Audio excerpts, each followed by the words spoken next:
주보 9페이지에 사도행전 16장 15절 함께 읽겠습니다.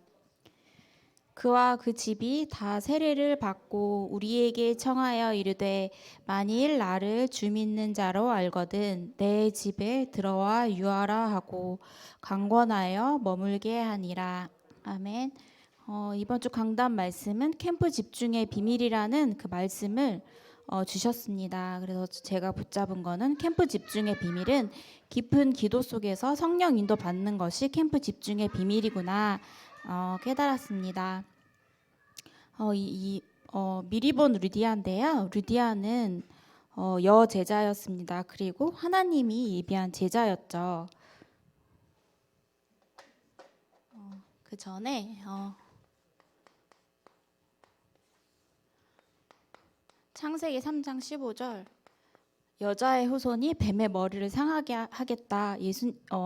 예수 그리스도를 예언하신 그 하나님의 말씀을 우리에게 주셨고 그 말씀이 성취되어서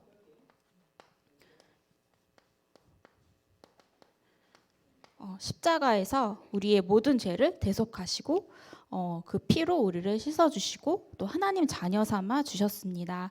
그래서 다 끝났다. 우리의 모든 문제는 다 끝났다. 그 말씀을 주시는데 예수 그리스도께서 십자가에서 다 끝내셨는데 우리는 그 세상의 각인뿌리 체질로 인해서 우리의 그 예수님께서는 다 끝내주셨는데 우리가 상처 속에 또 과거의 나의 문제 속에 매여 있는 경우가 많죠. 근데 이번 주 강단 말씀에 누가복음 18장 33절 보시면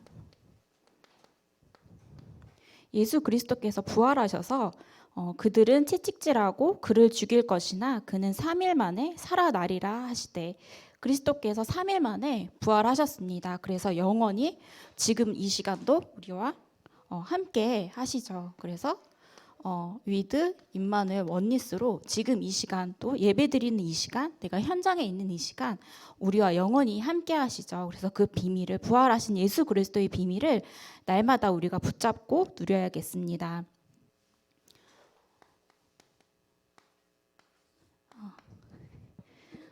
이 루디아는 여제자인데요. 하나님이 예비하신 제자였습니다.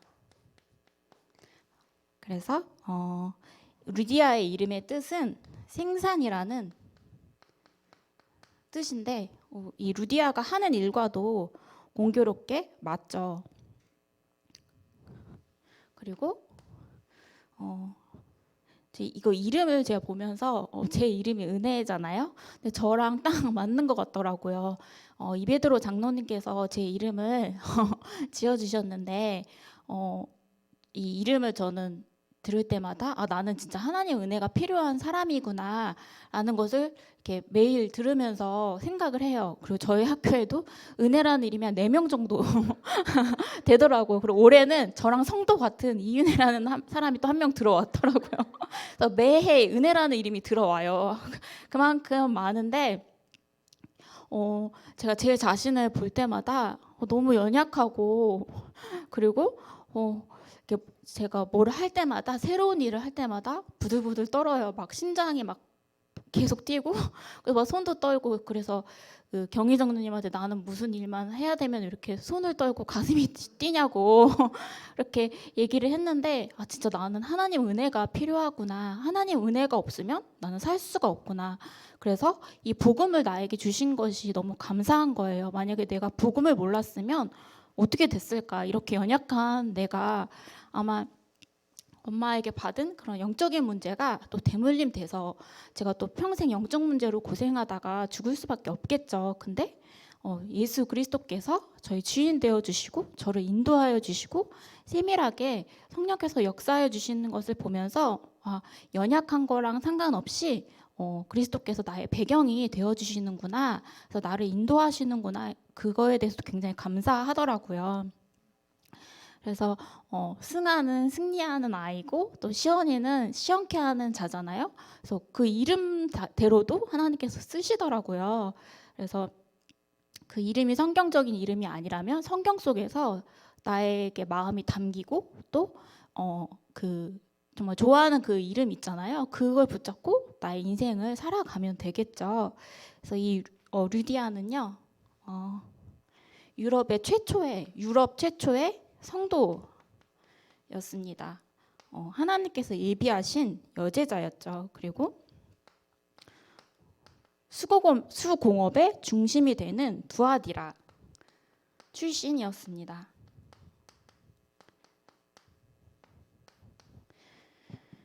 그리고 루디아는 빌립보로 이동을 해서 자주장사를 했는데요. 그 당시에 자주장사는 이 비단으로 만든 옷인데 옛날에는 이제 비단이 굉장히 귀했어요. 그리고 이 루디아가 살던 시대는 이제 옷이 법으로 정해져 있어서 이 정해진 옷만 신분에 따라서 입을 수가 있었습니다. 그래서 이 자주색 붉은 비단은 이제 왕족들이 주로 입었고요. 지체 높은 집안만 입을 수 있었습니다. 그러니까 한 3% 정도의 사람들만 입을 수 있었는데 이것을 공급하는 여자였습니다. 근데 이 루디아가 하나님의 정확한 시간표 속에서 빌립보로 이동해서 자주장사를 하고요. 그리고 이 바울이 딱 그 정확한 만나는 시간표에 이 두 사람이 만나게 되죠. 하나님의 절대 시간표 속에서 이 만나게 되는 이 장면이 나옵니다. 그래서 이 바울이 사도행전 16장 6절에서 10절을 보시면 원래는 처음에 이제 아시아로 이제 가려고 해요. 근데 성령께서 이제 아시아에서 6절에 보시면 성령이 아시아에서 말씀을 전하지 못하게 하시거늘 또 7절에는 무시아 앞에 이르러 비두니아로 가고자 애를 쓰는데 예수의 영이 허락하지 아니하시는지라 말씀을 주셨고 그래서 무시아를 지나 드로아로 내려갔습니다. 드로아에서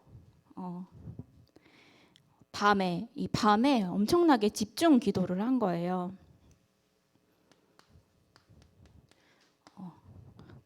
집중 기도하는 시간에 밤에 9절에 환상이 바울에게 보이니 마게도니아 사람 하나가 서서 그에게 청하여 이르되 마게도니아로 건너와서 우리를 도우라 하거늘 성령께서 이 깊은 집중 기도의 시간에 이제 바울과 팀을 인도하십니다.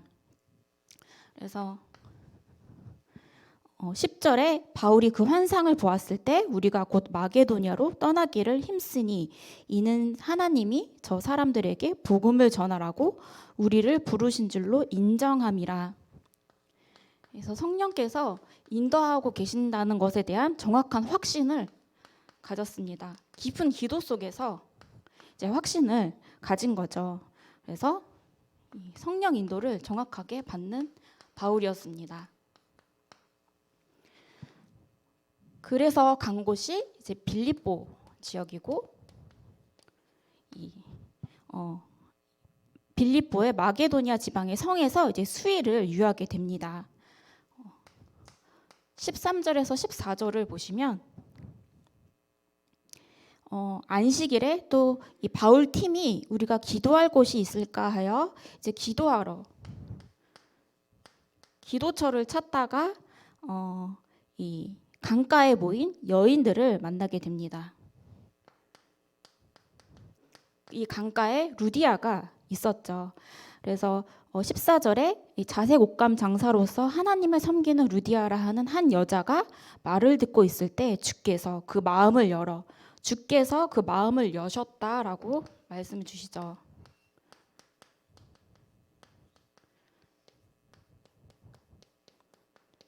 그래서 그 제자는 만들어지는 거냐 태어나는 것이냐라고 사람들이 말을 하잖아요. 이걸 보면서 이 제자는 태어나는 것이다. 왜냐하면 하나님께서 정확하게 준비를 해놓으시기 때문에 그래서 주께서 그 마음을 여셨습니다. 루디아의 마음을 여셨습니다. 그래서 이때부터 이 전도의 문이 열리기 시작을 했죠. 15절에 그와 그 집이 다 세례를 받았다. 루디아의 집에 사람들이 다 세례를 받고 또 우리에게 청하여 이르되 만일 나를 주 믿는 자라 알거든 내 집에 들어와 유하라 하고 관건하여 머물게 하니라.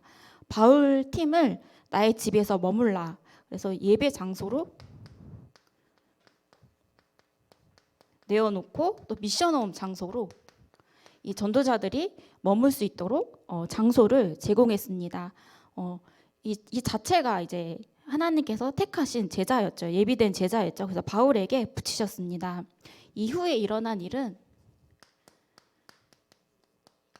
이 루디아를 시작으로 많은 전도문의 역사가 일어났는데요.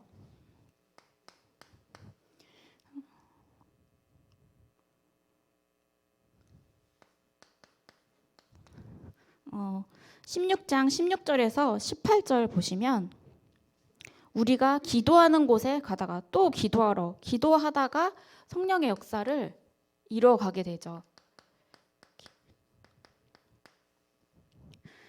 기도처에 가다가 이제 귀신 들린 여종을 만나게 됩니다. 그래서 이들을 그리스도의 이름으로 이 바울팀이 치유를 합니다.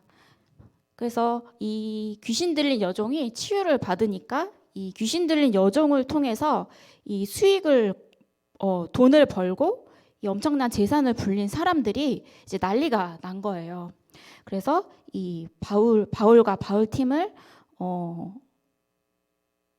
많이 친 후에 이제 23절 보시면 옥에 가두고 간수에게 명하여 든든히 지키라 하니, 그래서 많은 핍박과 그 환난을 당하게 되죠.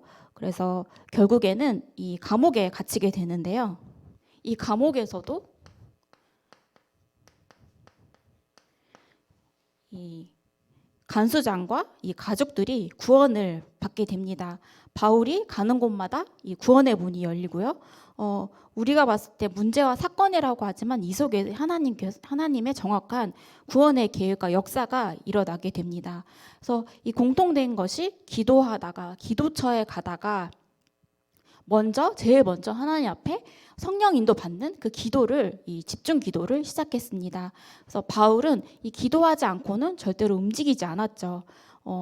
그래서 전도는 내가 하는 것이 아니라 하나님께서 하시는 것이다. 그 말이 정확하죠. 그래서 날마다 바울이 성령 인도 받는 그 집중 기도의 시간을 가졌습니다.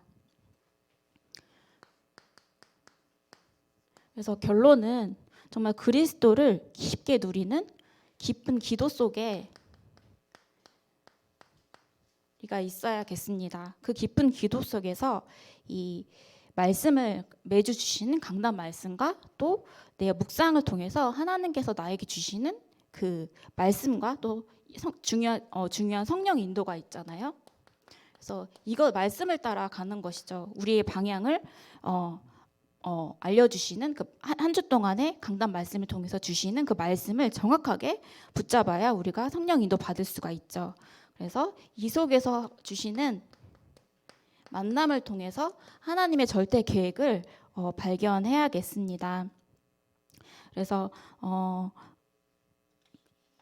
우리가 제일 먼저 해야 될 것은 깊은 기도 속에서 그리스도를 누리고 모든 문제와 사건이 있다면 그리스도로 답을 얻고 또 그리스도로 결론을 내리는 저희가 돼야겠습니다. 그래서 이 그리스도의 복음이 정확하게 자녀들에게 전달될 만큼 깊은 기도의 집중 속에 있어야겠습니다. 한 주 동안 승리하시고 현장을 살리는 태영아부 팀 되시기를 기도하겠습니다. 제가 기도하고 마치겠습니다. 하나님 아버지 감사를 드립니다. 우리를 복음 가진 전도자로 세워주시고 또 현장에 빛을 발하는 그 파수꾼의 축복을 주심을 감사를 드립니다. 저희가 가는 곳마다 빛이 임하고 흑암이 무너지는 중요한 역사를 볼 수 있게 하여 주시옵소서. 하나님, 그리스도를 깊게 묵상하고 그리스도를 누리는 깊은 기도 속에서 하나님이 주시는 성령 인도 속에 저희가 가게 하여 주시옵소서. 하나님이 주시는 그 만남이 땅에 떨어지지 않게 하시고 그 현장에 오직 유일성 재창조의 축복이 임하게 하여 주시옵소서. 하나님 강단 말씀 정확하게 붙잡게 하시고 강단 말씀을 통해서 저의 인생을 이끌어가 주시옵소서. 권세 있는 주 예수 그리스도 이름으로 기도합니다. 아멘.